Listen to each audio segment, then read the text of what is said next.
Hi,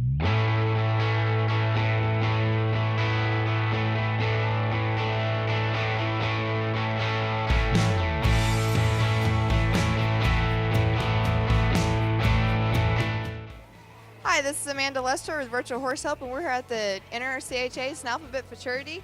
And this is Jessica Draper, and she was the limited non-pro Hackamore Classic winner. My goodness, that's a mouthful. Congratulations on that.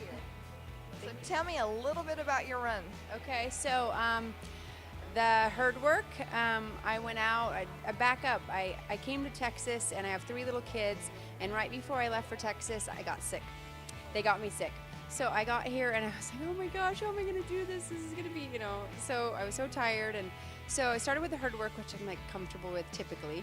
So like, this will be good. So I went out there and I realized I didn't feel quite with it like I normally do. I was cutting them and I cut pretty clean, but I wasn't super confident with it, but they worked out. All 3 cows were pretty good. My horse was honest. He got there. It just all worked out real well. Nothing fancy, just clean and good. But they held my score for review. So I had no idea why, but my trainer thought they might have got me on a hot quit. And so I didn't think so because I didn't feel like I did that, but they were really sweating it. So they held my score and we had to wait until like the last person, and then they did give me a score and I was good. So it worked out well. And that was the herd work.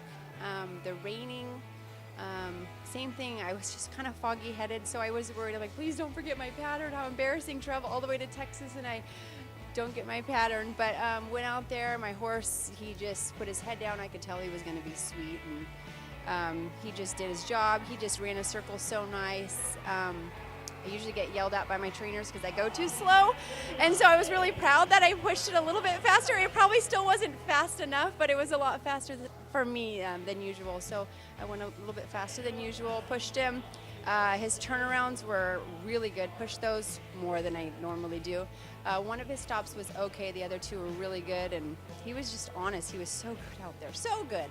And then I called for my cow, and I felt confident, everything was going really good, and then the cow broke, and I thought, oh my God, for a second I thought, I'm gonna lose this cow, but my horse got there, and we got him turned and got back, and I think the judges might have liked that. They scored me pretty good, and so it was good, and it all just worked out, so I'm really thankful that traveling this far, it all came together. It doesn't always happen. And where are you from? I'm from California. Wow, that's ways. Yes. So tell me a little bit more about your horse. Give me his name, his barn name, and all that other good stuff. Well, we just call him Blue. He's a Blue Roan, Yellow Rona, Texas. His registered name is Working Man's Blues. He's a silly horse. He's kind of a bad boy. We couldn't put a fan in his stall because he's chewing on his fan, and so he was gonna like electrocute himself. He doesn't get a fan here. He's always knocking his water bucket over.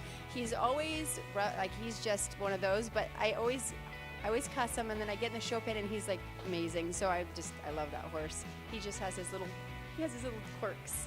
It's just a little ornery being stalled. Yeah, just stalled, and even at home, he just does silly things. He has to pick stuff up. Like, he can't just sit there and just hang out. He has to get into stuff. He's just a troublemaker. But every time I go in to show him, I'm like, oh my gosh, this horse is just. And even my one of the assistant trainers, Danny, he said, hey, can I show him tomorrow in the limited open Hackamore? And my horse doesn't go down the fence often because I just do the boxing. I said, yeah, good luck. See if you can get him down the fence. And he won the class on him and won a saddle and all kinds of stuff. So this horse is he's just a really good show horse. He's just a really good show horse. He's honest. It sounds like he takes care of you pretty good. Yeah, he packs me, that's for sure. That's not an easy task. Now, you said you kind of touched a little bit about what you do whenever you're not showing, so just go ahead and give us a little bit more on that. When I'm not riding, I am taking care of my kids. 3 kids, 6, 4, and 1.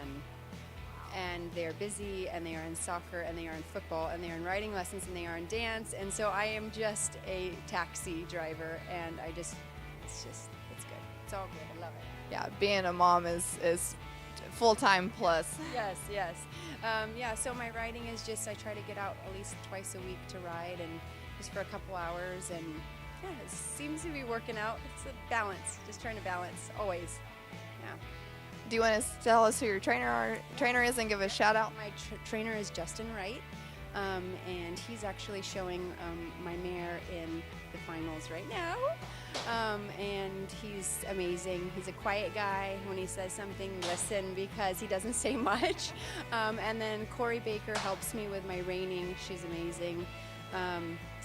There's just a really good team out at Justin's barn. All the boys, they're so helpful. They're fun. We have a good time. It's great. It's fun. It's become really fun for me. Awesome. Well, congratulations and thank you. Thank you so much.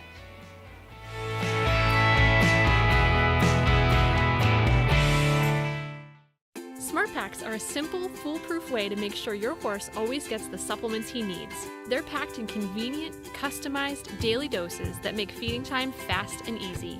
And because they come in pre-measured doses, are clearly labeled, and sealed for freshness, there's never any doubt that your horse is getting the absolute best.